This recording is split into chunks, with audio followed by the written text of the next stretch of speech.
boa noite. Aqui em nome do Itaú Cultural, queria agradecer a presença de vocês nessa que é a última mesa aqui do Seminário Internacional Rumos de Jornalismo Cultural. E é uma mesa muito importante para a gente. Hoje foi um dia dedicado aos games. A gente fez um workshop de News Games com Gonçalo Frasca. Agora vai ter uma mesa muito seleta, que vai ser mediada pelo Marcos Cusiol, que vem a ser o gerente de núcleo de inovação aqui do Instituto Itaú Cultural, e ele é doutor em artes visuais pela USP, engenheiro de software e também desenvolvedor de games. Ele vai falar com o Espen Narset, que vem a ser um dos maiores nomes da área de ludologia no mundo. Ele criou conceitos fundamentais para essa área e também na área de literatura eletrônica.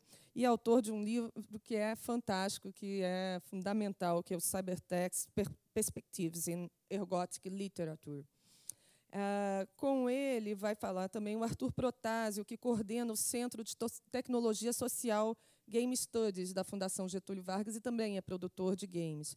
E também a Lúcia Santaella, que é professora titular da pós-graduação em Comunicação e Semiótica e coordenadora da pós-graduação em Tecnologia da Inteligência e Design Digital da PUC aqui de São Paulo. Portanto, vai ser uma mesa bastante cabeça, muito interessante para a gente ver como o game está se afastando de um simples entretenimento para se tornar até, eventualmente, uma nova forma de arte, talvez a primeira forma de arte genuinamente digital, uma narrativa que não possa ser reproduzida em papel. Depois dessa mesa, estão todos convidados, agora para 8h30, a gente vai exibir um filme chamado A Mecânica do Jogo, que foi produzido pelo Bruno Araújo e o Carlos Oliveira. E esse é um documentário hipermídia, em hipertexto, interativo, e que busca entender como é o papel da indústria da cultura dos jogos no Brasil. Então, quem se interessa no assunto, ou quem está apenas começando a se interessar, também está convidado. Obrigada.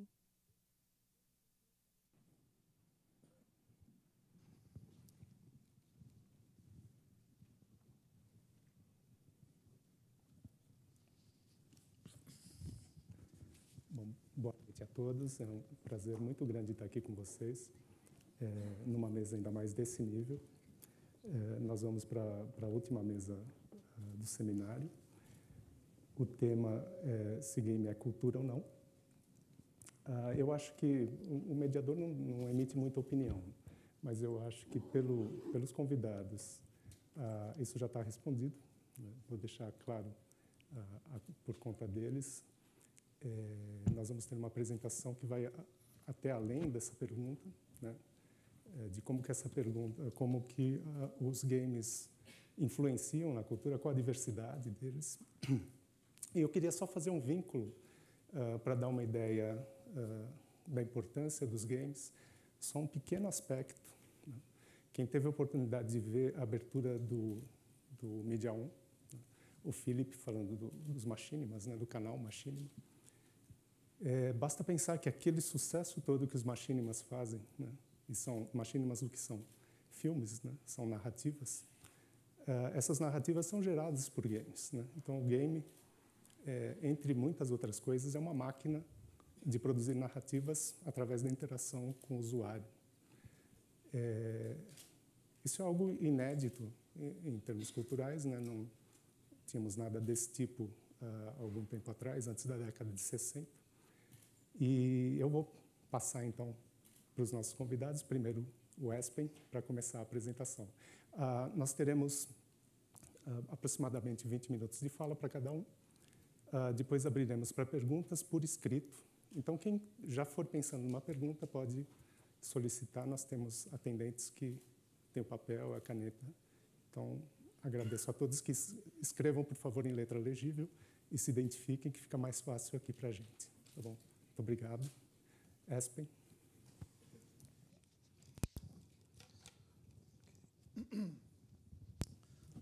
All right. Can you hear me? Yeah? Muito bem, dá para escutar? I hope you can hear me too. Espero que vocês consigam me ouvir bem. Very happy to be here. É um grande prazer estar aqui. Agradeço pelo convite. É a quarta vez que eu venho ao Brasil. Adoro esse país. E, infelizmente, eu não venho aqui. Eu estou aqui há tanto tempo para poder aprender português. Lamento. Right, so I'm going to talk Eu vou about falar games. sobre games. And games is a very strange topic. É assunto bastante estranho, porque parece que ninguém sabe exatamente o que ele é. Principalmente quem estuda games, porque eles ficam muito confusos. Aqueles que jogam talvez sejam menos confusos, porque eles jogam e jogam muito bem. Para nós que trabalhamos com a história de games, nós somos conhecidos como ludologists ou ludologistas, e a gente nem sempre tem certeza do que é um game. Alguém reconhece essa foto aqui? Esse desenho? No? Alguém? Não? Okay, I'll return to it later. Bom, depois eu volto para ele. But for now, let's just comment por hora, vamos somente fazer comentário sobre os termos. O que nós temos aqui no título da minha apresentação é cultura, por exemplo. Os games constituem tipo de cultura baixa, ou é uma parte da cultura muito interessante, mas que não tem nada a ver com cultura. E também podemos dizer que os games provavelmente são mais antigos do que a cultura, mas isso não fui eu que disse. Foi Huizinga que falou isso. Eu só gostaria de mostrar para vocês um exemplo. E um exemplo também de outros problemas envolvidos nos jogos é isso aqui. Aqui nós temos um cachorro. Ele está passeando no domingo. É uma manhã de domingo. E como vocês podem ver, ele está bastante feliz. E esse cachorro feliz, Monty, encontra outro cachorro, que é o Anton. E o que você vê ali em branco é neve. Não sei se vocês conhecem isso muito bem. E o Anton tem um grande galho. E Monty e o Anton brincam. Primeiro eles brincam muito divertidamente. Eles estão se conhecendo, estão descobrindo coisas sobre si. E aí depois o jogo começa a ficar um pouco mais envolvente. E talvez não com tanta alegria. E depois de um tempinho, nós temos mais nenhuma alegria. Talvez possa ser um pouquinho mais para o Anton, mas para o Monty, não sei se vocês conseguem ver o olhinho dele aqui. Ele não está feliz. Então, os games eles são extremamente ambíguos. A gente normalmente acha que os games são divertidos, mas na maior parte do tempo eles não são. Mas pode ser divertido para você, mas não para mim. Então, quando a gente joga um game com outras pessoas, a gente pode não estar jogando o mesmo game. Eu posso jogar um, você outro, e a gente somente pensa que estamos jogando o mesmo jogo, o mesmo game. E há muitos ludologistas envolvidos nesse processo todo. Eu vou só mencionar alguns, 3 ou 4, nesses 20 minutos que eu tenho. Vamos ver como que a coisa anda. Há uma ideia de que os games podem ser bons, mas eles às vezes são muito bons e eles melhoram a nossa vida, deixam ela melhor, nos deixam mais saudáveis. Enfim, há também sempre alguma coisa de bom nele. Mas também temos a ideia oposta de que o game é ruim, de que eles fazem as pessoas fazerem coisas ruins, nos tornam preguiçosos, viciados e basicamente eles degradam a cultura e a sociedade. E a última possibilidade desse triângulo é que os jogos eles não são nem bons nem ruins. Eles nem são tão saudáveis, mas também não são tão prejudiciais. E qual dessas linhas a gente deveria acreditar? Qual deles vocês preferem? Eu acho que como vocês estão aqui, não é a segunda opção, não é verdade? Eu acho que aí já é fácil de adivinhar. E aí nós temos a possibilidade que os games são muito bons, a gente pode fazer games que vão mudar o mundo e tornar esse lugar melhor. Bom, eu não vou perguntar para vocês, tá? Mas eu só vou contar para vocês isso rapidamente. E o que é mais divertido é que muitas pessoas que estudam os games parecem ficar mais... São os ideologistas mais inocentes. or innocent-minded. Ou pelo menos eles têm uma mente mais inocente. Vamos ver o primeiro. Então, os games podem ser bons. Claro que também eles devem ser ruins, claro, eu acho. E há muitas ideias em torno dos games. Eles podem ser muito úteis, podem nos ajudar a ensinar, talvez até de uma forma mais eficiente que a escola. Também podem nos trazer saúde, como nós podemos ver aqui na foto. E, claro, também podem ser muito sérios, podem nos treinar para fazer muitas coisas. E mesmo pensar de uma forma diferente. Se a gente verificar que o game pode nos persuadir a fazer algumas coisas. E também existe essa ideia de que o Warcraft, eu sei que muita gente não jogou isso daqui, talvez não seja um game comum aqui. Mas você deve ter ouvido a ideia de que o Warcraft pode transformar as pessoas em líderes. Então, se você quer ser um futuro líder, você precisa ter pelo menos as habilidades envolvidas nesse tipo de jogo. E mesmo o Tetris, vocês conhecem? Que é aquele jogo russo muito perigoso? O Tetris, na verdade, ele também é supostamente útil. Na Noruega, a escola de controladores de voo utiliza o Tetris para pessoas que vão fazer o teste de admissão, porque nesse exame existe um sistema de treinamento que é bastante semelhante ao Tetris. E deve ser como colocar as pessoas seguramente no chão, alguma coisa assim. E isso é verdade. Se eles são extremamente úteis e podem treinar as pessoas, então talvez eles possam também treinar as pessoas a fazer coisas ruins, como, por exemplo, o Warfare. O que essas pessoas aprendem? São pessoas malvadas. E são pessoas que não são completamente insanas, eles são simplesmente malvadas. E muitos games fazem isso. Certamente, existe uma ideia de que os games podem produzir pessoas desse tipo. Não sei se vocês conhecem. Esse da esquerda é aquele assassino norueguês. E eu não me lembro do nome dele. O outro é daquele que fez o tiroteio na escola em Virgínia. E os outros dois são britânicos que mataram muita gente e depois eles se suicidaram. Então, o que os games podem nos ensinar?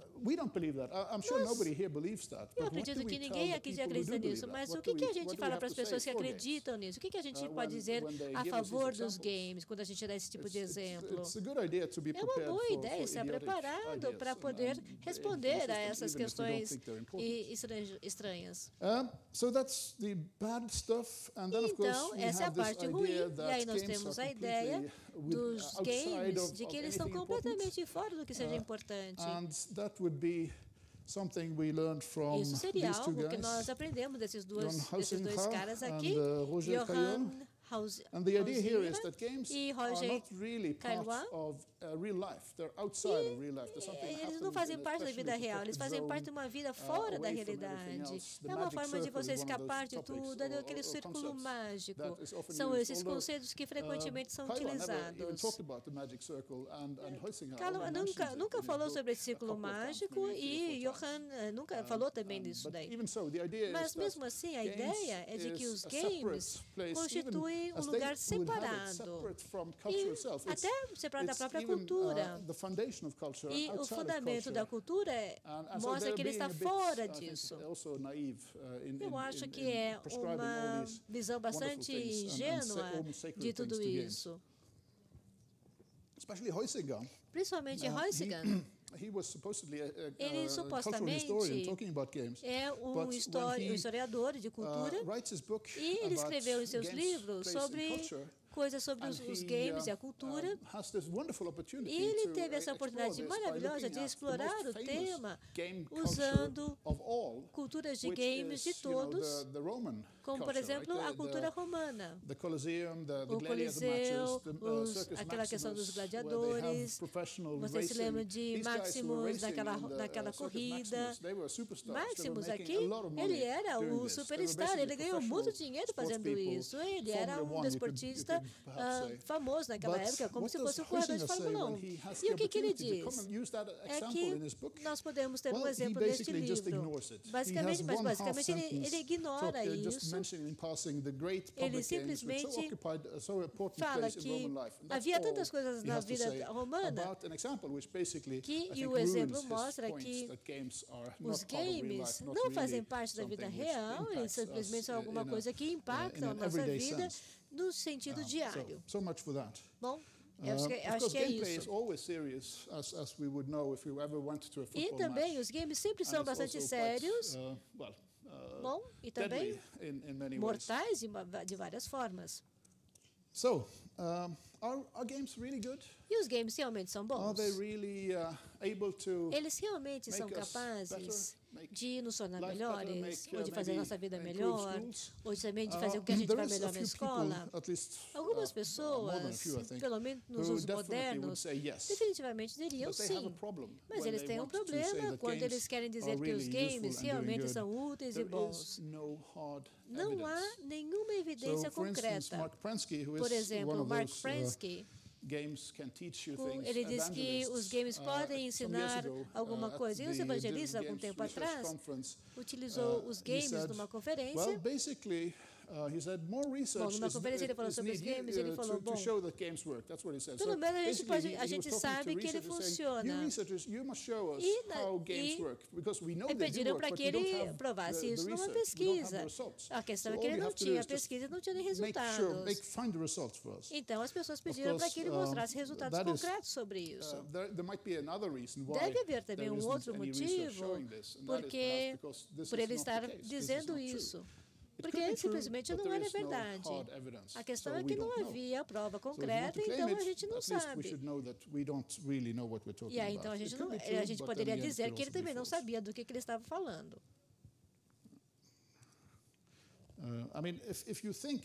Se você pensar que um game, ou até mesmo um livro, ou um filme pode substituir um professor entusiástico, aí você pode também dizer que isso nunca vai acontecer. E você pode utilizar os games, eu também uso os games, para criar aulas online e isso funciona bem. Mas mesmo assim você precisa de um professor. Não é possível ter um ensino sem um professor, mesmo que você não precise necessariamente de uma sala de aula. Olhando para o outro lado da moeda, os games são ruins, eles podem nos tornar mais agressivos, podemos jogar games violentos. Há muita pesquisa feita sobre isso e algumas pessoas demonstraram que sim, isso é um fato. E o fato das pesquisas fazendo... Bom, e uma pessoa que faz esse tipo de estudo é Craig Anderson. E aqui estão alguns dos resultados que ele fez há algum tempo atrás. O que ele obteve há algum tempo atrás. Wolfenstein 3D, não havia pessoas jogando esse jogo, mas ele testou isso com algumas pessoas posteriormente. E aí ele descobriu que os games violentos podem tornar as pessoas mais agressivas, certo? Existe um problema com isso, não sei se vocês conseguem ver. Provavelmente vocês precisam conhecer os games que nós estamos falando aqui. Pode ser que vocês não conheçam, mas este aqui é um tipo de quase um hipertexto. E o Wolfenstein é muito mais rápido, você precisa reagir muito mais rapidamente. E o problema com essa comparação é que esses games não são semelhantes. Para um, você precisa reagir rapidamente, e o outro, você tem todo o tempo para reagir. Então, é claro que existe uma reprodução diferente de comportamento e também diferentes reações das pessoas jogando. Obviamente, o problema é que você não pode isolar a violência como um fator. Os estudos podem estar corretos, mas eles não valem a pena, ou eles são inúteis. E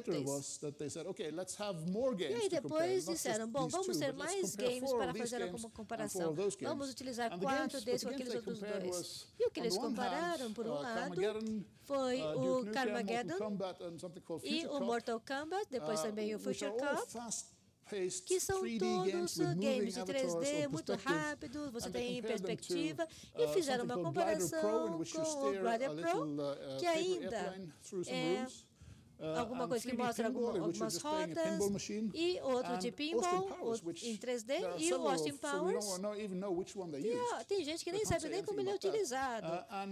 E o Tetra Madness, que também é em 3D. E é claro que também isto não provou nada, é a mesma coisa. Nós temos 3 tipos que são tão desiguais, apesar também de que um é violento e o outro não, mas também há outras diferenças que mostram que o lado experimental foi totalmente fracassado. E não comprovaram nada se os games podem realmente transformar as pessoas mais violentas se eles forem games violentos. Bom. But you may ask, or somebody may ask, what about these shooters? Perguntar, e essas pessoas que atiram nos outros, eles estavam jogando, não estavam? Esses loucos que, por exemplo, foram e mataram um monte de gente com tiros. Então, eles estavam realmente jogando ou não estavam jogando games? Nós sabemos ou não sabemos? É interessante, porque se examinarmos essas pessoas, temos que olhar o maior número possível, e realmente há um número pequeno dessas pessoas, por sorte para nós, eu diria. A maior parte das pessoas não faz isso. Muito poucas pessoas fazem isso, sair matando os outros. Mas, se examinarmos aqueles que conhecemos, tipicamente eles não jogam games. Não é um fator que seja típico na maior parte desses assassinos. Alguns fazem, a maior parte não. Então, o que nós podemos dizer é, se nós vemos Breivik, por exemplo, ele jogava jogos, mas ele gostava mais de fazer role-playing. E realmente ele treinava com World of Warcraft, mas ele gostava de Dragon Age, World of Warcraft, em que ele tinha seu próprio universo no qual ele podia viver. E não era uma coisa rápida, eram jogos mais de penetração. E realmente aquele também, os que atiraram em Virginia, que estou em Virginia Tech, também não jogava tanto assim. Então, não há prova realmente de que os jogos transformam as pessoas em pessoas violentas. E se perguntarem aos psicólogos, se vocês forem fazer um teste para um garoto de 16 anos e um psicólogo estiver lá e o garoto estiver jogando, por exemplo, o psicólogo vai ter uma indicação de que é um garoto normal. Porque a maior parte dos garotos, principalmente os meninos, normalmente gostam de jogar. Eu diria que 96%. Aqueles que não jogam são aqueles que não são, talvez, completamente normais. Então, realmente, gostar de jogar game é uma indicação de normalidade. E há uma coisa também que a maior parte dessas coisas tem em comum. Eu não sei se vocês podem adivinhar o que é.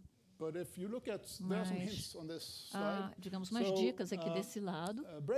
Então, Breivik, por exemplo, estava escrevendo um longo manifesto e Cho, da Virginia Tech, gosta de escrever peças de teatro. Basicamente, então, era um escritor de peças de teatro.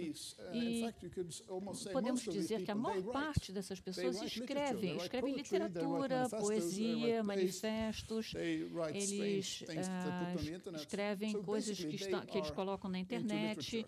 Então, basicamente, gostam de literatura. Não sabemos se podemos tirar conclusões disso, mas então, evidentemente, a literatura é uma coisa perigosa e quem gosta de escrever é uma pessoa perigosa. Pelo menos é uma conclusão que podemos tirar disso.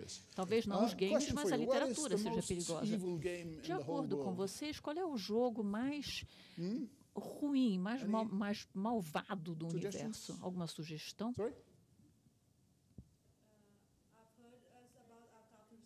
Counter-Strike? I wouldn't say so. I think Counter-Strike is a good example of a game that probably teaches people that it's not a good idea to run around shooting at people. Mostra às pessoas que não é uma boa ideia você sair matando as pessoas a tiros, porque você pode ser morto. Então, se achamos que um jogo pode ensinar alguma coisa, basicamente é o que Counter-Strike ensina. Você não deve sair atirando nas pessoas.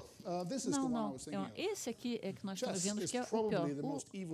Realmente, o xadrez é o jogo mais malévolo do mundo. E por que nós achamos isso? Por que não um jogo em que você sai atirando nas pessoas cara a cara, ou basicamente virtualmente cara a cara? Bom, não temos agora tempo para perguntas e respostas, então vou dar a resposta agora mesmo, porque uma das coisas que o xadrez ensina e que esses jogos não ensinam é o valor do sacrifício, o sacrifício das pequenas peças. Você manda aquelas pequenas peças para a frente como se fossem bucha de canhão, e essas pessoas realmente não se exportam com as pequenas peças, os pequenos peões, eles simplesmente sacrificam. É uma coisa que você aprende com o xadrez. Eu tenho um grande colega em Copenhagen, Miguel Sickert, que escreveu um livro chamado A Ética dos Jogos de Computador, e diz que os videogames são extremamente éticos quando nos mostram o mal pelo que as consequências da violência. Que não simplesmente apagam essa violência. Se você atirar em alguém, o corpo desaparece no minuto seguinte, não há sangue nem nada. Ele diz que esses jogos, na realidade, esses games são não éticos quando eles não mostram as consequências do que se faz. Então, um dos exemplos de jogos éticos, ele dá Manhunt, que é um jogo ético, um game bem ético. Então, também, realmente, Call of Duty, por exemplo, não mostra o que ocorre ou as consequências das ações violentas. É um ponto interessante, mas vocês podem perguntar. E, então, realmente, vamos falar da arte e da cultura. O que há a respeito disso? Bom, vamos lá, vamos falar da arte. Os games são arte? Sim, com certeza. Claro, próxima pergunta, não vamos perder tempo com isso. Obviamente, é arte. Isso realmente não vale nem a pena prosseguir. Não somente os games são arte, mas podemos dizer que são realmente um gênero cultural predominante. Nós achamos, então, realmente, games e arte em outras coisas, no teatro, na música.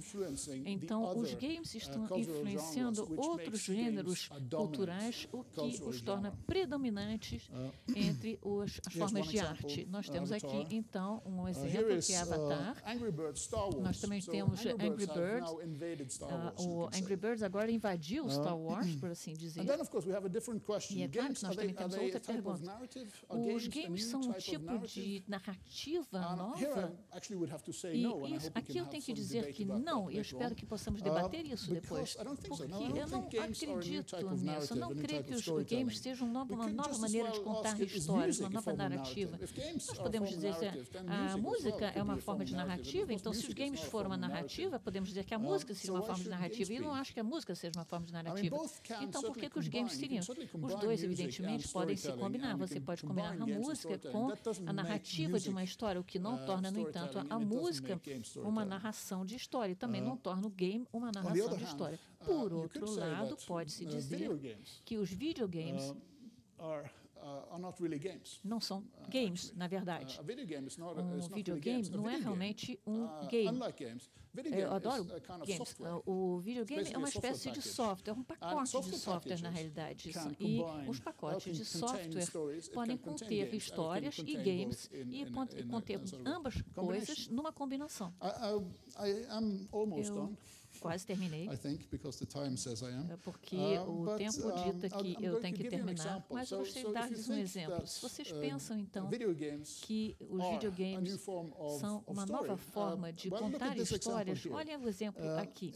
É aquele que eu mostrei realmente no primeiro slide, que é o DayZ. É claro que é um jogo de zumbi. Z é para zumbi. É um jogo bastante recente, baseado, como chamamos em Arma Tour, e ocorre realmente num mapa gigantesco. É uma espécie de terra que se assemelha à Rússia, que mais ou menos tem 200 200 quilômetros quadrados. Então, você andar neste mundo leva para sempre. Então, quando você começa, você aparece em algum lugar na costa que você não sabe muito bem, até que você surge em algum lugar, e você tem uma mochila com um pouquinho de bandagem e uma lanterninha. E umas pílulas para dor de cabeça, eu acho. É só o que você tem. E você está perdido nesta terra que você não conhece, e não há maneira de saber onde você está, a menos que você descubra por sua conta. E quando você joga esse game, basicamente, a média de sobrevivência para um jogador é de 1 hora e 9 minutos. Aí você morre. Então, a vida é muito curta nesse jogo. Aí você pode recomeçar, mas você recomeça do início. Então, a paisagem é pós-apocalíptica, há zumbis para tudo que é lado, especialmente perto das casas e indústrias, realmente, porque aí você pode encontrar bebida, comida e armas para tentar sobreviver. Ou seja, se você tentar juntar o que você precisa para sobreviver, você vai encontrar zumbis e vão correr atrás de você. E em alguns desses, nesse jogo, os zumbis conseguem correr até bastante rápido. E se um zumbi vir você, você tem que continuar a correr bastante rápido. E isso pode levar um certo tempo. Não é um jogo exatamente agradável. É um game extremamente brutal, quase trágico. Você quase chora, digamos. Eu me lembro que a primeira vez que eu vi jogar esse game, depois de meia hora ou 1 hora, eu encontrei um machadinho. Então, eu já estava quase morto também por causa dos ataques de zumbis. Eu consegui matar uns 90 zumbis antes que eles me matassem. Então, eu disse, poxa, não está tão ruim assim. Pelo menos eu matei alguns. Depois eu tive que começar tudo de novo. Então, é brutal. Realmente é um game brutal. A pior parte é isso aqui. Vocês veem a imagem aqui, vocês podem ver os zumbis lá longe. E quando você vê zumbis, você tem que se jogar no chão, porque talvez aí você tenha uma chance de escapar deles, se você tiver muita sorte. Mas a pior parte desse jogo não são os zumbis, são os outros jogadores que vão matar você, porque você talvez possa ter alguma coisa que eles precisem para sobreviver. Então, na realidade, é um jogo horrível, porque faz aflorar o que há de pior nas pessoas. Mas há outras coisas ocorrendo também. É uma narrativa. Há uma história aqui? Não, o game não tem uma história, não tem narrativa. Mas é claro que quando os jogadores estão jogando, estão sentindo, vivendo coisas que eles podem contar para as outras pessoas, é a mesma coisa que eu sinto quando eu estou andando pela Paulista, que eu posso contar para as pessoas, porque não quer dizer que a Avenida Paulista seja uma história. A história é uma coisa que, para nós, é uma coisa que nós sentimos, vivemos e é interessante. Então, há realmente um monte de games, quando vocês vão pelo YouTube, vocês podem ver o que acontece com as pessoas que jogaram esse game e fizeram. E eu acho que eu vou ter que parar. Estão fazendo sinal? Não, por favor, não digam para ele que eu disse isso. Só um slide a mais. Como os games dão sentido às coisas. Nós podemos usar os games para nos comunicar, para produzir mensagens, para fazer entender coisas aos outros, para até, digamos, fazer anúncios a respeito de coisas. Eu sou meio pessimista a respeito disso, porque as pessoas falam a respeito de games que possam nos persuadir a fazer alguma coisa, mas essas coisas realmente funcionam. Temos aqui alguns exemplos muito rápidos. Em 1904, uma sufragete chamada Elizabeth Mage fez um jogo chamado The Landlord's Game, que queria mostrar para as pessoas como em Londres os locadores, digamos, realmente que queriam ganhar dinheiro, estavam explorando os seus locatários para ficar mais ricos. Então, isso procurava mostrar como as pessoas se viam maltratadas por esses donos de apartamentos. Mas nós sabemos hoje em dia conhecemos esse jogo como o Monopoly, que foi até chegou a ser banido nos países comunistas quando foi criado, porque era visto como propaganda capitalista.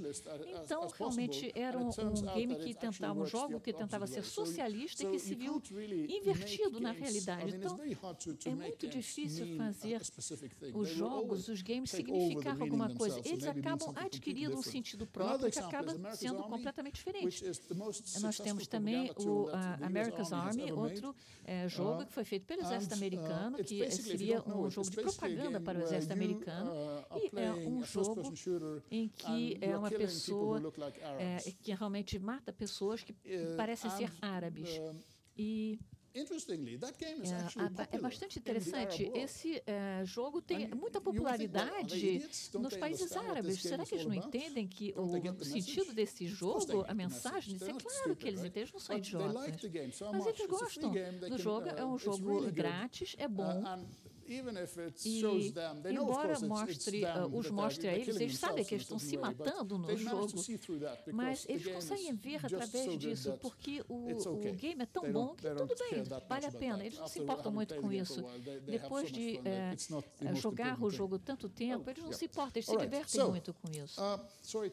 Então, desculpem ter usado muito do seu tempo. Para concluir, eu gostaria de dizer que os games, fundamentalmente, são ambíguos.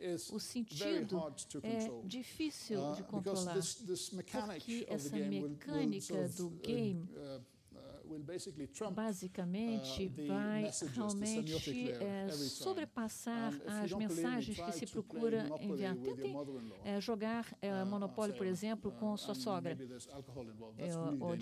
Vocês vão ver que Monopólio deveria ser um jogo agradável, que todo mundo curtisse. Na realidade, muitas vezes não é agradável. Então, os videogames não são narrativos, mas podem conter narrativas. Qualquer tipo de material cultural, na realidade, como qualquer, digamos, são meta-máquinas que podem conter todos os tipos de mídia. E, para entender os videogames, nós não temos uma ciência dos games, uma ludologia que nos permita explicar o que é específico a respeito dos games, o que é essencial ou único nos games. Antes que compreendamos isso, não poderemos entender realmente como os games afetam ou interagem com outras partes da cultura e realmente outros gêneros culturais. Então, muito obrigado por sua paciência e estou esperando ansiosamente as suas perguntas. Obrigado. Obrigado, Espen. Bastante interessante. A gente vai passar para a professora Lúcia Santaella. Acho que tem que substituir o computador, não é isso? Não, eu não vou usar. Não vai usar? Não. Então, por favor, professora. O meio mais primitivo. Obrigada pelo convite, estar aqui entre duas pessoas e mais você, que eu conheço há muito tempo no mundo dos games. O Espen, que é um grande especialista, livros que eu tenho lido, e aqui esta jovem geração que está aí criando games. Bom, a primeira curiosidade que nasce quando eu me apresento como... Eu sou teórica, então eu sou uma teórica dos games. A surpresa, porque não é comum uma pessoa da minha geração estar envolvida com games. Mas eu vou contar rapidamente como que eu entrei no mundo dos games e depois eu vou ler um panorama, não é, dos tópicos que eu acho principais na questão de games.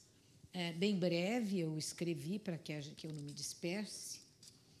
Bom, eu estava na Alemanha, eu moro uma parte do ano na Alemanha, e eu participava naquela época, participei durante alguns anos de um grupo de pesquisa multidisciplinar em cultura. E esse grupo estava realizando uma pesquisa sobre autorreferencialidade nas mídias. E eu lá, trabalhando, fazendo meu trabalho. Mas aí a pessoa que era...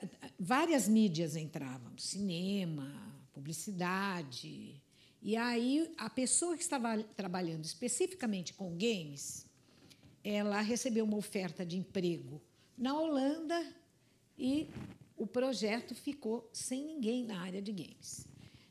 O coordenador do projeto tentou incluir alguém, não deu certo, e aquilo estava se demorando para se resolver. E, assim, muito louca, eu disse, eu assumo a parte de pesquisa de games. Muito bem. Bom, eu não sabia nada de games. Isso foi mais ou menos 2003. Embora eu esteja trabalhando com cultura das mídias e daí cultura digital desde o fim dos anos 80. E hoje, que sorte, não é, que estrela, eu ter corrido o risco e dito, eu vou entrar e resolver essa parte de pesquisa de games daquele projeto multidisciplinar, porque é impossível hoje trabalhar com cultura digital se a pessoa não está, de alguma forma, entrosada no mundo dos games. Então, sorte minha. Mas por que eu assumi o risco? Porque eu sabia que na PUC São Paulo, na pós-graduação, da qual eu sou professora há muitos anos, havia um número, mais de 10 pessoas já, trabalhando no doutorado e no mestrado sobre games. Então, eu me ancorei naquilo, na confiança, não é, que eu tive de que eu chegaria aqui e que teria muito a aprender com eles. O que eu fiz? Eu cheguei no Brasil e montei imediatamente um grupo de pesquisa.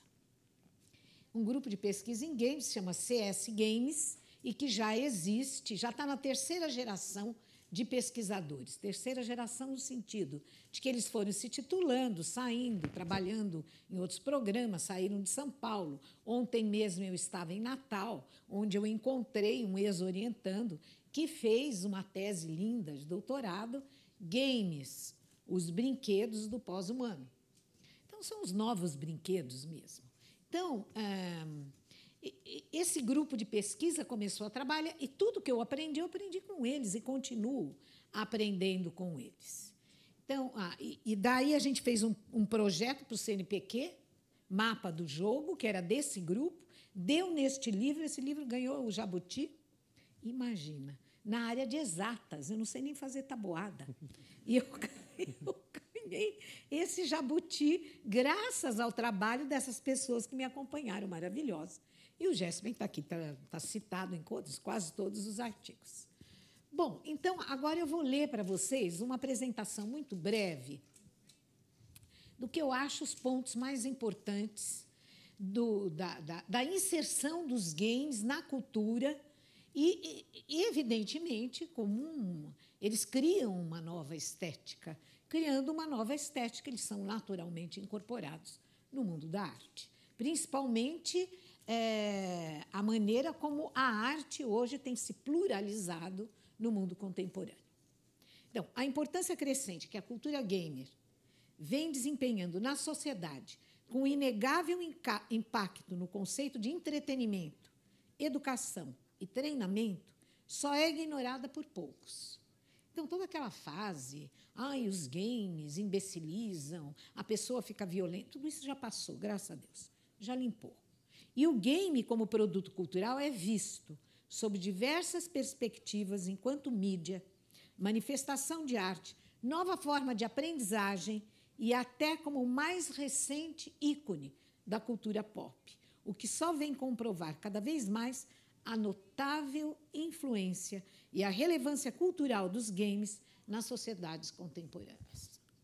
Poucos têm ainda dúvidas de que se trata de um expressivo e complexo fenômeno cultural, estético e de linguagem que foi capaz de desenvolver, em seu curto período de existência, toda uma retórica própria que cumpre ser investigada. Nos últimos anos, um corpo de teorias multidisciplinares sobre games vem aparecendo nos contextos acadêmicos. Então, repete um pouco a história do cinema. Quando começaram a escrever textos mais acadêmicos, mais teóricos, mais analíticos sobre o cinema imediatamente se erigiu como nova forma de arte, sétima arte, alargando e tornando mais complexo o discurso sobre essa mídia. Crescentemente vêm surgindo pesquisadores dispostos a compreender em profundidade quais são, afinal, as propriedades dessa nova mídia que a tornam capaz de produzir tal intensidade de apelo e aderência psíquica e cultural. Orientei uma série, acho que mais de 10 já, teses e dissertações sobre games. Aprendi muito com esses alunos.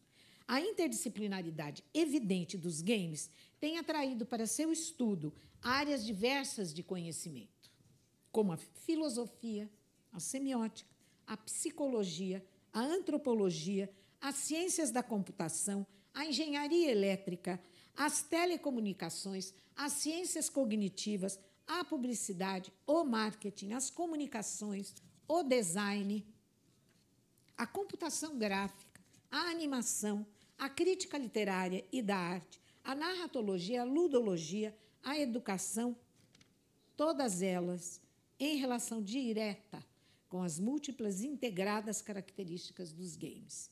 Tem-se aí, de fato, um campo híbrido, poli e metamórfico que se transforma a uma velocidade surpreendente, não se deixando agarrar em categorias e classificações fixas, uma vez que é movido pela inovação tecnológica. Games são híbridos porque envolvem programação, roteiro de navegação, design de interface, usabilidade, ergonomia, técnicas de animação e paisagem sonora. Da hibridação resulta constelação e intersecção de linguagens que neles se concentram e que abrangem os jogos tradicionais, como o jogo de cartas, por exemplo, os quadrinhos, os desenhos animados, o cinema, o vídeo e mesmo a televisão. E basta a gente ver como os games estão balançando o coreto do cinema. O cinema do futuro. O que vai ser o cinema interativo? Olha, o cinema interativo já existe, é o game. O pessoal de cinema detesta quando eu falo isso. Todas essas linguagens passam por um processo de transposição de um sistema de signos a outro, para se adequarem aos potenciais abertos pelas novas tecnologias que são atraídas para a linguagem dos games. Do mesmo modo que os games absorvem as linguagens de outras mídias, estas também passaram a incorporar recursos semióticos e estéticos que são próprios dos games. É por isso que a interação entre filmes e games é cada vez mais profunda. Não apenas as campanhas de marketing dos filmes e dos games, mas também suas produções e desenvolvimentos estão agora interconectados. De fato, a conversação dos games com outras mídias é abusivamente frequente.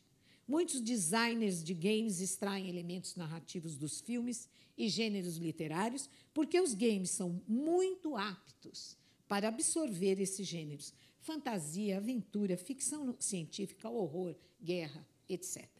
Os games não só recontam história de um filme ou texto, como também expandem a experiência prévia de uma história e o modo de interpretá-la, adaptando a história aos potenciais e limites que a mídia específica dos games apresenta. É esse processo que Henry Jenkins chama de narrativa transmídia, uma expressão tão em voga hoje em dia. Eu nem vou falar de transmídia, porque eu acabei de escrever um artigo que vai ser publicado, acho que na revista do SESC, que chama Transmídia Mania. Eu não aguento mais ouvir essa história, porque aqui no Brasil traduz um livro e daí ele vira moda e só se fala naquilo. Então, vira uma mania. Mas, enfim, claro que a transmídia é importante. O importante é ela virar mania. O problema é ela virar mania, né? Como se fosse só aquilo. Então, quando eu propus esse livro aqui para a editora, o título era A Relevância Cultural dos Games. Aí a editora preferiu trocar para A Diversidade Cultural dos Games. Eu engoli seco. Não me opus a essa troca porque não queria criar problemas. Entretanto, o tempo transcorrido da edição do livro está me dando mais razão do que a editora. Porque, com a palavra relevância, eu queria chamar a atenção para a maneira como os games estavam sendo incorporados em todos os campos da cultura.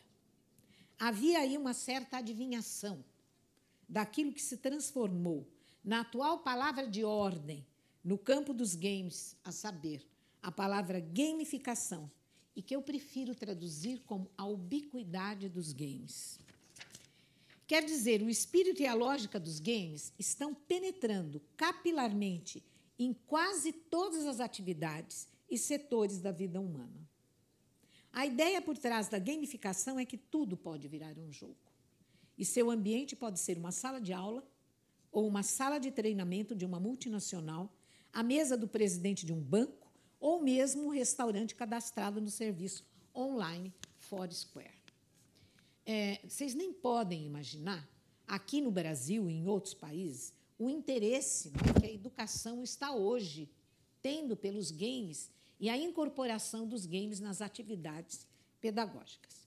Então, eu trabalhei um pouco a questão, e eu trabalho bastante com a questão da cognição. Entre as habilidades cognitivas que a frequência aos games tende a desenvolver, destacam-se as seguintes: aptidão lúdica, capacidade de experimentar novas situações como forma de solução de problemas. Imagine o que isso significa para o desenvolvimento cognitivo. Habilidade de improvisar, explorar e descobrir. Capacidade de interpretar e construir modelos dinâmicos reais. Habilidade de explorar a situação e focar nos detalhes importantes. Cognição distribuída. Habilidade para interatuar com ferramentas que facilitam as capacidades de expansão mental. Inteligência coletiva. Habilidade de compartilhar conhecimento e comparar opiniões com os demais, tendo em vista uma meta comum. Capacidade de seguir o fluxo de histórias e informação através de múltiplas modalidades. Capacidade de negociação, de passar por comunidades diversas, discernindo e respeitando perspectivas múltiplas, assimilando e seguindo normas alternativas. A antecipação de vivências, a rapidez na aplicação de treinamento e o envolvimento propiciado pelos ambientes lúdicos têm levado o mundo corporativo a inserir os games no seu dia a dia. Em quaisquer campos em que se aplicam, os jogos digitais levam seus usuários a aprender sem perceber, de forma natural, além de desenvolver habilidade para se trabalhar em equipe. Eu não estou fazendo uma laudação aos games, como tudo na vida tem lado positivo, lado negativo. Um deles, por exemplo, eles ficam viciados. As pessoas ficam...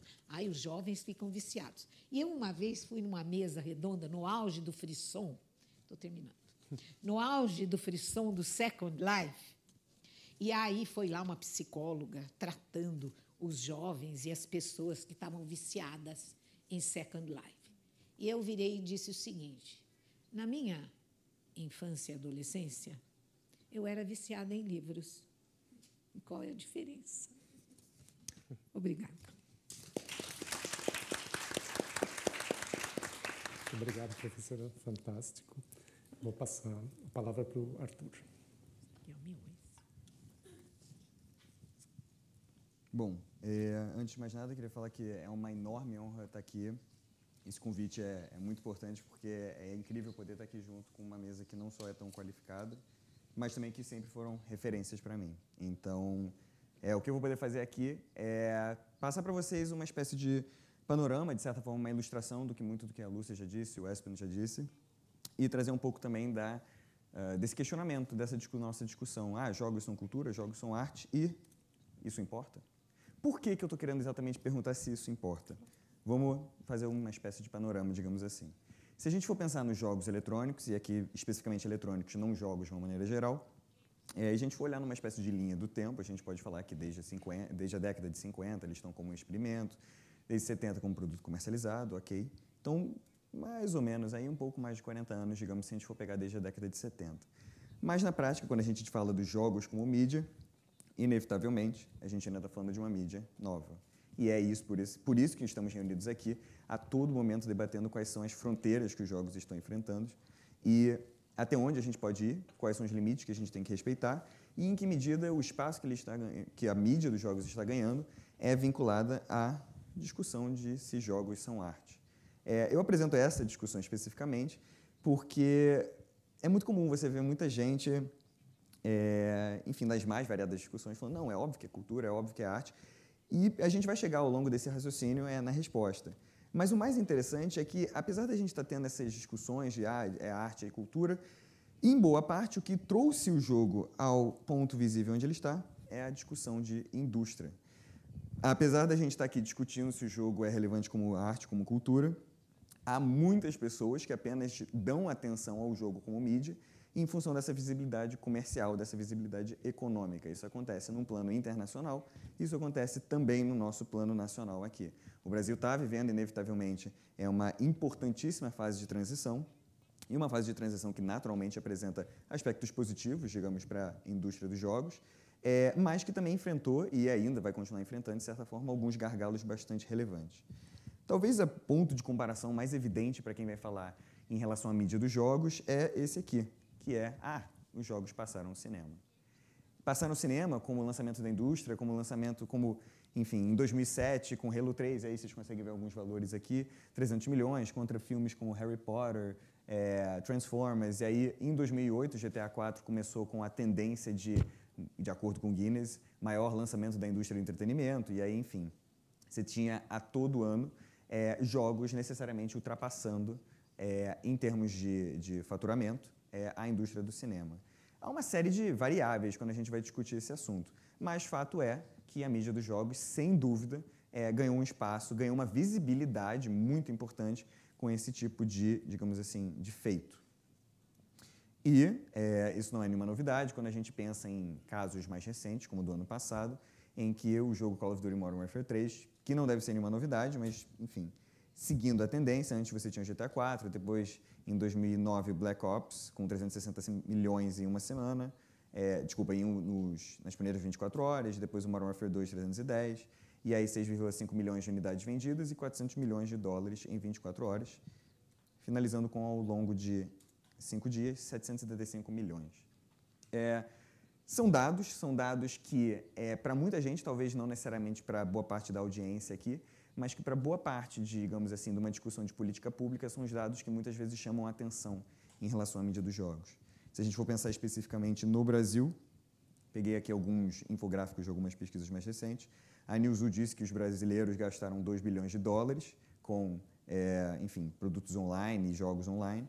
Uma discussão interessante que até então era algo que a gente não via no cenário brasileiro, era uma questão de demografia, algo que a gente já via continuamente ao longo dos anos pela ESA, que é a Entertainment Software Association, é uma associação na América do Norte que anualmente faz essas pesquisas com dados demográficos, de quanto é gasto na indústria, etc. E como a nossa indústria está crescendo também, essa questão de mapeamento era inevitável. Digamos que a gente ainda está acertando como que esse mapeamento é feito e como que esse mapeamento se apropria da melhor forma dos dados que a gente acaba gerando, mas é inevitável que no Brasil também isso vai crescendo. E a gente começa a ver também que os jogos ganham espaço, não só como mídia, como jogo em si, mas também na internet, na televisão, nas revistas, etc. Ou seja, os meios de comunicação também acabam estando diretamente vinculados. E uma coisa que acaba sendo inevitável é que quando a gente fala de todo esse aspecto de indústria, a gente também está falando de uma mídia que inevitavelmente foi influenciada por outras. Quando a gente está falando, voltando até inclusive do ponto abordado pelo Espen, a gente talvez estejamos falando aqui de um software que se incorpora de tantas outras mídias, de tantas outras referências, mas é inevitável que a gente certamente está lidando aqui com um cenário em que os jogos, em um dado momento, foram extremamente influenciados pela literatura, ainda são, foram extremamente influenciados pelo cinema, ainda são, e isso fica muito evidente quando a gente pensa numa linha de tempo. Talvez em 76 a gente tivesse uma influência maior da literatura por uma limitação gráfica. O que vocês estão vendo aí especificamente em 76 é o jogo de texto Colossal Cave Adventure. Depois, em 80, Mystery House, e já começava a ser o início de, digamos, alguma representação gráfica. Era um caso de um adventure game, que já era o máximo você poder essa casa desenhada com essas poucas linhas. Depois, em 93, o que a gente, para muitos, é considerado, digamos assim, uma época bastante marcante em função dos jogos de adventure games, que começaram a se valer bastante do humor, por exemplo, como era o caso dos jogos do LucasArts. E aí, especificamente, a gente tem o jogo Sam & Max. E em 98, aí eu peguei especificamente, como vocês podem reparar, e acaba até sendo uma questão de afinidade pessoal minha e profissional, todos esses jogos têm um enfoque narrativo. Todos esses jogos têm um enfoque, uma preocupação específica com o enredo a ser transmitido. Mas, no caso, a preocupação principal aqui com essa linha do tempo demonstrada é como que a gente tem visto uma evolução tecnológica, uma questão de influência gráfica, digamos assim. E, no ano passado, a gente tem exemplos, ainda assim, com foco narrativo, mas que se aproximam muito de uma proposta cinematográfica, especialmente em função do fotorrealismo. Agora, o que é mais interessante nisso tudo, nessa discussão, digamos, de metamídia, é que a gente está chegando num ponto em que, se a gente for falar do jogo eletrônico como arte, como cultura, e se a gente está questionando em que momento essa mídia, por ser relativamente recente, consegue se equiparar, e eu acho que esse é o ponto principal, não é afirmar que os jogos são uma mídia superior, claro que não, mas uma mídia que sim consegue estar equivalente ao lado de tantas outras. Eu acho que esse é o ponto principal para a gente conseguir entender essa discussão de cultura e arte. E um dos pontos que é mais interessante, que eu acho que é um bom exemplo do que aconteceu ano passado, foi que o jogo L.A. Noire foi exibido no Festival de Cinema de Tribeca, lá em Nova York. E aí você para e pensa, peraí, um jogo sendo exibido num festival de cinema? E isso faz todo sentido. Isso faz todo sentido a partir do momento que você começa a encarar especificamente a mídia do jogo eletrônico com uma mídia com tantos potenciais, e esses potenciais que muitas vezes se assemelham de outras mídias também. A gente naturalmente fala de uma interação diferenciada, mas a gente também está falando de um berço que é um berço em grande parte compartilhado. E isso ficou muito evidente quando sai essa notícia dizendo que o roteiro do jogo L.A. Noire é o equivalente a 2 temporadas de série de TV, especificamente em função das suas 2.200 páginas. Porque você tem que prever a todo momento o que os jogadores vão fazer. E eu falo aqui, tanto como pesquisador da área, mas também, inevitavelmente, alguém que lida com o roteiro, que é roteirista de jogos. E a todo momento você vai ter que prever o que vai ser feito, o que não vai ser feito, porque estamos falando de um software e as possibilidades são finitas. A gente não tem como prever tudo o que vai acontecer. O que você tem que fazer é prever possibilidade A, B, C e aí começar um monstruoso e desesperador fluxograma para tentar entender onde que o jogador vai chegar e qual liberdade que você vai garantir a ele. E, se tudo der certo, se você conseguir oferecer essa ilusão de liberdade. O que isso mostra para a gente é que, como a própria Lúcia já havia citado, a gente está falando um pouco aqui de transmídia também. Não vou entrar naturalmente nessa discussão, mas é interessante a gente perceber que o transmídia, na mesma medida que ele já é algo presente há muito tempo, atualmente, como a gente está falando de indústria, ele é um modelo que está sendo apropriado, digamos assim, de maneira extremamente excessiva. Em alguns casos isso funciona muito bem, em outros casos você percebe que claramente é uma exploração de uma franquia e levada para outras mídias a fim de apenas vender mais. Um caso que me vem à mente, que eu acho interessante, é o da franquia Dead Space. Começou originalmente como aquele jogo ali que vocês estão vendo na direita, foi um jogo lançado especificamente para PS3 e Xbox, mas aí você tem na esquerda o primeiro item, é uma história em quadrinho que contava um pouco do universo do jogo. Em seguida foi lançada uma animação, um longa-metragem animado de terror, a série é de temática de terror, ficção científica, e aí depois você tinha um outro jogo lançado especificamente para o Wii, o que no início foi até um espanto, porque não esperava-se que necessariamente esse tipo de jogo com essa classificação indicativa iria para o Wii, contaria o que estaria acontecendo, digamos, de uma ordem cronológica ou linear ali, o que aconteceu entre o filme, entre a animação e o jogo. Acaba sendo um bom exemplo se você entender que transmídia é necessariamente uma ideia de complementação e não necessariamente de adaptação. Você não quer pegar o mesmo enredo e levar para outra mídia. Você quer pegar algum elemento daquele universo narrativo e complementar o que já existe numa determinada mídia com outra proposta. Então, tudo ótimo. A gente está vendo que a indústria está faturando muito, a gente está vendo que a mídia certamente está aproveitando muito do berço, que compartilha com outras mídias também. A gente vê que, enfim, a proposta do transmídia, sem dúvida, está tendo êxito, no mínimo comercialmente. Mas será que isso acontece no mundo todo? Infelizmente, a gente passa por uma situação em que o jogo eletrônico ainda enfrenta algumas, digamos assim... Existe classificação indicativa de filmes, assim como nós temos a classificação indicativa aqui no Brasil, feita pelo Ministério da Justiça. Como é que funciona a classificação indicativa de filmes? Assim como qualquer outra classificação indicativa. Você tem as faixas etárias, 17 anos mais, etc., 15 e por aí vai. No caso, eles usam números ímpares. O que acontece é que se você tem um filme 18 mais, talvez, ou o que seria equivalente, 18 mais pra gente, é um R-rated nos Estados Unidos, não existe para jogos na Austrália. Ou seja, se você tem um jogo que tem conteúdo para maiores de 18 anos na Austrália, ele é automaticamente vetado no país, ele não vai ser comercializado. E isso implica numa série de consequências que não são nada positivas para a indústria, tal qual os desenvolvedores teve que fazerem versões específicas para um país, cortando conteúdo e gerando inevitavelmente mais gastos. Na Alemanha, a gente viu um caso similar em que houve uma tentativa de proibir jogos violentos, especificamente usando Counter-Strike como exemplo, e a empresa Crytek ameaçou sair do país. Por quê? Porque a gente volta à discussão aqui de indústria. A Crytek, que é a desenvolvedora do Crysis e por aí vai, ela é uma empresa de tecnologia que gera muito dinheiro no país. Então, existem essas questões. E, se a gente for falar especificamente de Estados Unidos, houve um caso extremamente emblemático, que foi o ex-governador do estado da Califórnia, que criou um projeto de lei para proibir a venda de jogos violentos para menores de 18 anos. O que é peculiar quando você já tem uma classificação indicativa em efeito no país, que no caso é a ESRB, Entertainment System Rating Board, e também esse caso foi parar na Suprema Corte. Mais curioso ainda é quem era esse ex-governador do estado da Califórnia. Ninguém mais nem menos que Arnold Schwarzenegger. Interessante ver o Exterminador do Futuro propondo um projeto de lei contra jogos violentos. Mais do que isso é a discussão que isso incitou. Então, começou toda uma discussão sobre liberdade de expressão, o que tem tudo a ver com arte e cultura. Porque você só vai ter como discutir e afirmar que os jogos têm essa liberdade de discutir diversos temas, independentemente de faixa etária, se eles sim forem oficialmente enquadrados como arte e cultura. Mais tarde eu digo o que aconteceu com esse caso dos Estados Unidos. Brasil. Bom, o que aconteceu? A gente tem o nosso histórico também. Em 2008, Bully, não sei se vocês conhecem, foi proibido, com o argumento de que esse jogo possui violência no ambiente escolar. Essa decisão se baseou em duas decisões, uma decisão anterior, do ano de 2007, que proibiu os jogos Half-Life e Counter-Strike. Half-Life e Counter-Strike, você nem precisa conhecer os dois jogos para olhar para as capas e falarem por que eles foram proibidos na mesma sentença. Não faz sentido, porque não havia nenhum parágrafo que descrevia por que EverQuest deveria ser proibido. O Counter-Strike, por outro lado, contava com um parágrafo muito sensato que dizia que ensinava táticas de guerrilha urbana. E como o Espen já bem indicou, o que você mais aprende em Counter-Strike é que você não vai sair correndo por aí que nem um louco, atirando nas pessoas, porque você provavelmente vai morrer.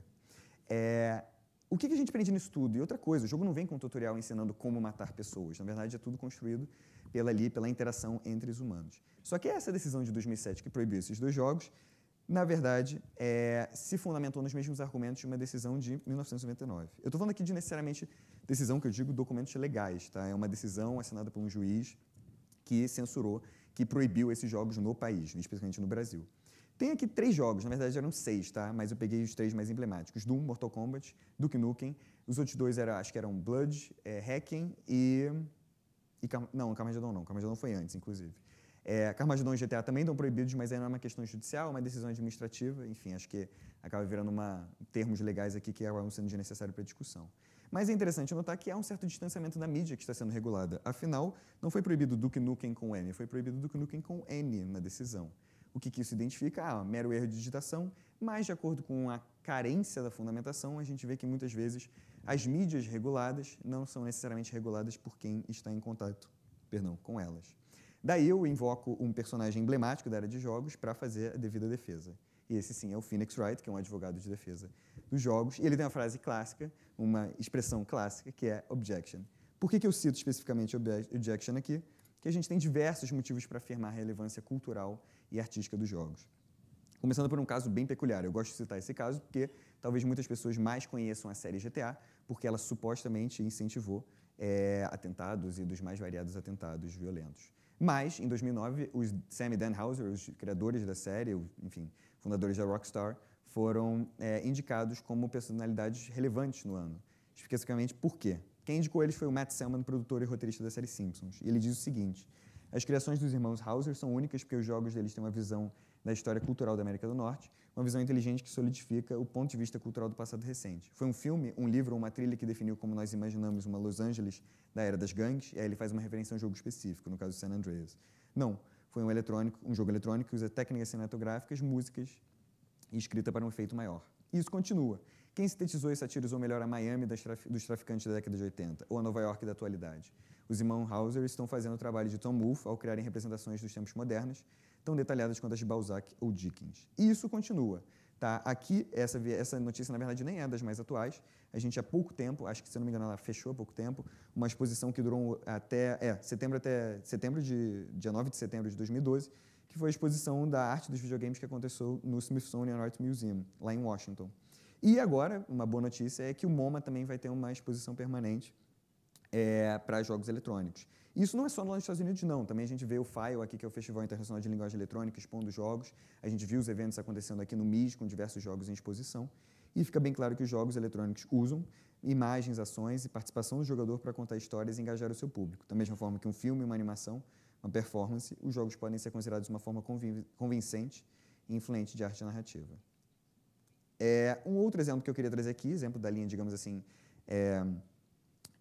oficial, ou pelo menos institucional, governamental, é que lá nos Estados Unidos os jogos foram considerados oficialmente uma forma de arte. O que isso significa? Assim, resumindo muito, e eu vou aqui trazer um exemplo equivalente para a gente, é que a National Endowment for the Arts, que é um órgão do governo federal, que financia, digamos assim, projetos artísticos, agora, ou pelo menos ano passado, passou a financiar, oficialmente, aceitar no hall de projetos possíveis, jogos interativos. Ah, mas isso é só nos Estados Unidos? Não. Esse ano a gente contou com a inclusão dos jogos no PRONAC e agora na Lei Rouanet. Então é possível você, sim, oficialmente agora, buscar financiamento e, enfim, benefícios fiscais a partir desse incentivo.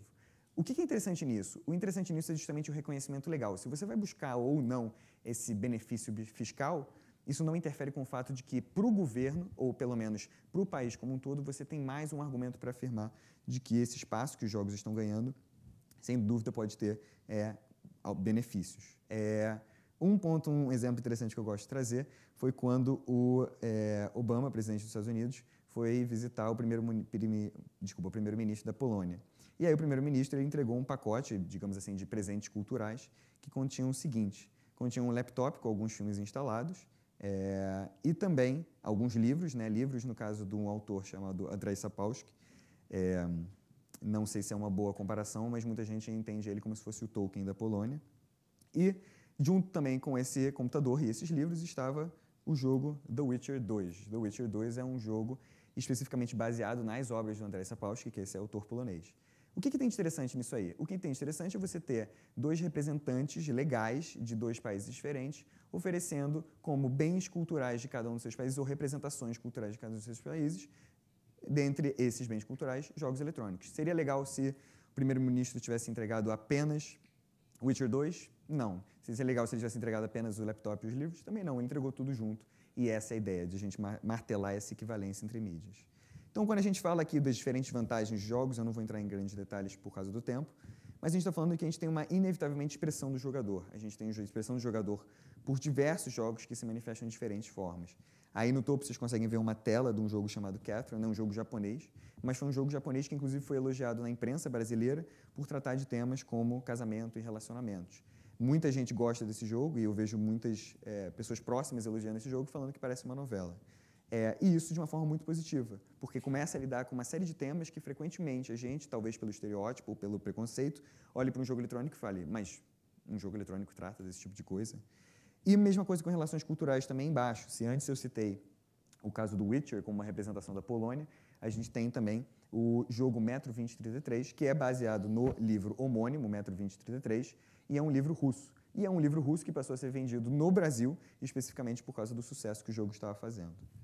Mais exemplos vêm também na linha da gente falar de expressão do jogador por relações sociais, e aí eu boto uma foto emblemática de pessoas felizes jogando Rock Band. Por quê? Porque não necessariamente o jogo é a atividade fim quando você se junta com as pessoas. Ela pode ser uma atividade meio. Você se junta com as pessoas para confraternizar e o jogo acaba sendo apenas uma forma de unir aquelas pessoas naquele ambiente. Ou relações políticas também. Aí, na parte de relações políticas, poderia citar uma série de jogos, inclusive o próprio Gonzalo Frasca, que está aqui, poderia falar muito melhor sobre News Games, mas há uma série de exemplos que são bastante relevantes nesse quesito, para a gente mostrar que o jogo eletrônico ele tem, sim, esse potencial de discussão desses tópicos. Então, quando a gente vai falar de relações políticas, a gente pode estar falando de um jogo que foi feito em função do caso lá do Rio de Janeiro, da fuga do Velo Cruzeiro, que aconteceu, da invasão do Morro do Alemão, etc., das UPPs, que é um assunto que merece ser discutido, ou a gente também poderia estar falando aqui da produção dos iPhones e por aí vai. Enfim, o que eu quero trazer aqui para finalizar não as minhas palavras, não são as minhas palavras, mas as palavras que foram, digamos, proferidas ao fim daquele caso da proibição do Counter-Strike e do EverQuest no Brasil. Então, o mais legal disso aí é que não é o Arthur Protásio falando, mas sim um juiz. E ele diz o seguinte: se o Poder Judiciário passar a tomar medidas radicais nessa linha, de proibir os jogos, então as obras de Nelson Rodrigues e de Rui Castro deverão ser proibidas pelo seu conteúdo libidinoso. Os quadros de Picasso deverão ser proibidos pelo seu conteúdo belicoso, especialmente Guernica, e assim por diante.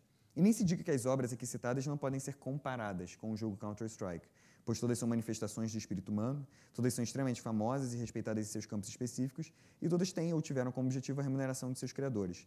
Não há diferença, por mais que se possa ter aqui e ali, antipatia ou desgosto por uma ou outra obra, o que não é, obviamente, suficiente para proibi-la. Ou seja, esse ponto do antipatia ou desgosto é extremamente relevante. Por quê? Essa discussão que foi a pergunta que eu fiz no início, jogo é arte, jogo é cultura, é relevante? Importa? Certamente importa. Mas importa o quê? Importa para a gente poder usar isso para influenciar políticas públicas, importa para a gente poder marcar isso oficialmente e poder apresentar no nível governamental que sim, diante da Constituição Federal, você pode ter a inclusão dos jogos como obras artísticas que se valem de uma série de benefícios institucionais. Isso é extremamente importante também para incentivar novos rumos e experimentação. Se você não tiver esse espaço para a experimentação da mídia, seja porque ela é considerada uma obra cultural, uma obra artística e está exposta no museu, você não vai ter uma mudança. E se você não tiver uma mudança, você vai continuar tendo os mesmos produtos comerciais que se valem de franquias ad eternum e não promovem a modificação. Outro fator de promover isso também é direcionar a indústria pelo seu poder de compra. Frequentemente, você vê uma série de jogadores insatisfeitos com jogos que saem, mas eles continuam comprando os mesmos jogos que saem todo ano. E isso acontece também na indústria do cinema e acontece em qualquer indústria. Mas o seu poder de compra é, sim, uma forma de modificar e influenciar e opinar também como que o seu jogo pode ser entendido como manifestação cultural e artística. O que não adianta é você, enfim, apesar de debates de mesa de bar serem extremamente divertidos, o que não adianta é você começar a discutir o que vale mais a pena, Call of Duty ou Journey, ou insira aqui qualquer outro jogo que você queira discutir, porque o importante não é uma questão de antipatia ou desgosto, é como que você vai aplicar, enfim, essa relevância do jogo como arte ou cultura. Obrigado.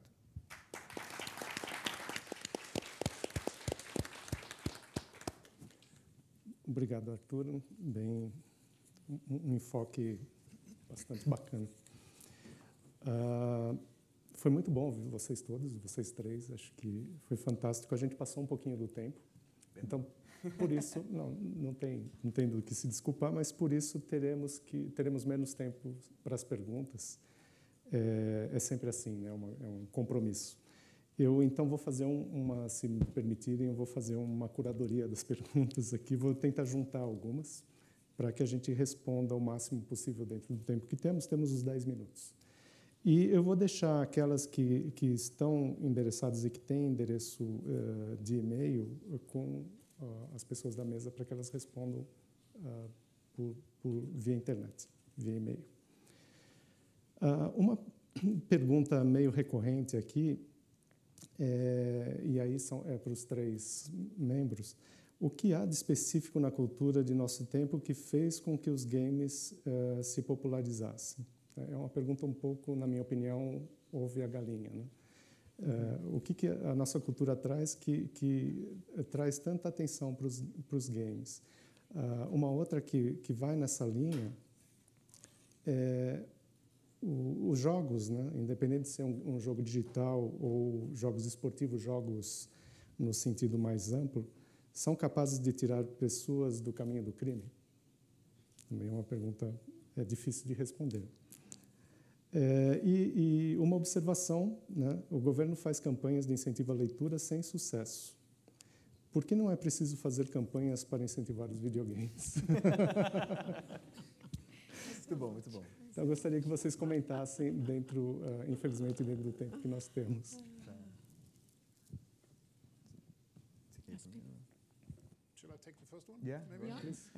Posso pegar a primeira, então? Por que os jogos são tão populares agora?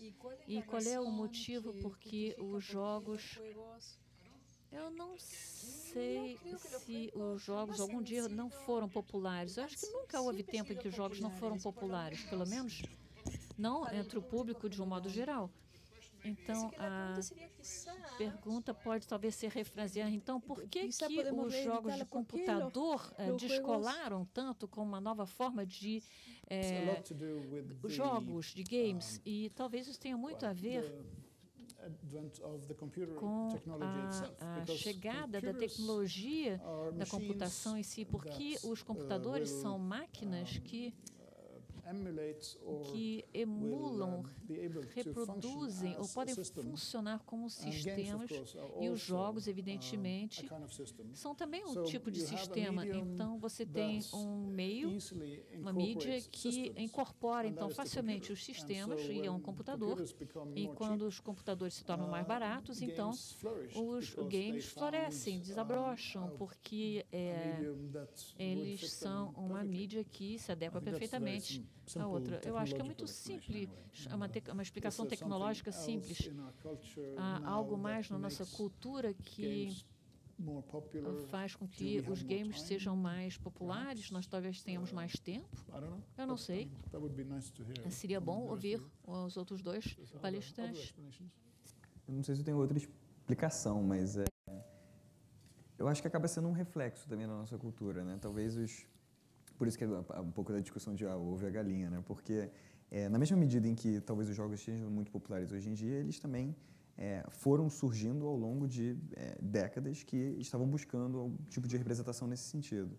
Então, eu não saberia dizer necessariamente se existe um motivo específico que os torna tão populares, mas a gente, sem dúvida, nota que isso se manifesta na tecnologia de maneira geral. Você vê isso tanto em redes sociais como no próprio uso da internet. E não entrando naquela discussão de apenas o jogo é interativo, claro que não. Mas essa interação que o jogo promove talvez se assemelhe muito a um desejo de interação que você vê em outras tecnologias também, em outras formas de interação. E tanto que você vê a combinação de todas essas áreas. Não é à toa que você tem um monte de jogo presente nas próprias redes sociais.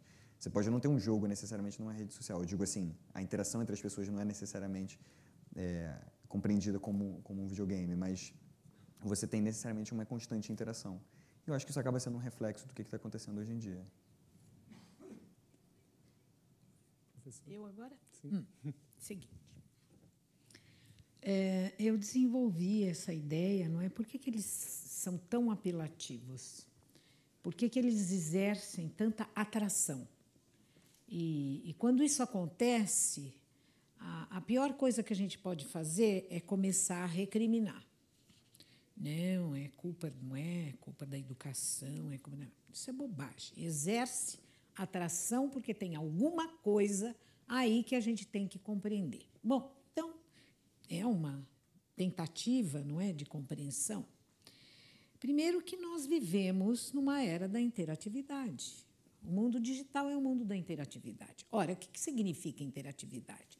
Eu poder participar, eu poder interagir. Então, isso exerce uma enorme atração sobre o ser humano. Em vez de ficar parado recebendo, e essa característica não é do mundo pré-digital, em vez de ficar recebendo parada e não passivo, porque passividade não existe, isso é piada. Você pode agir, você pode interferir, você pode participar. Isso é uma necessidade humana. Bom, ora, o jogo tem essa característica. Mesmo antes do mundo digital, o jogo já tinha essa característica. Não há jogo que não seja participativo, que não seja, quer dizer, que não leve a uma interação. Até mesmo quando a gente joga sozinho, jogo de paciência, você se transforma em dois, não é? Aquele que joga e que compete consigo mesmo. Enfim, então, isso... Bom, conclusão.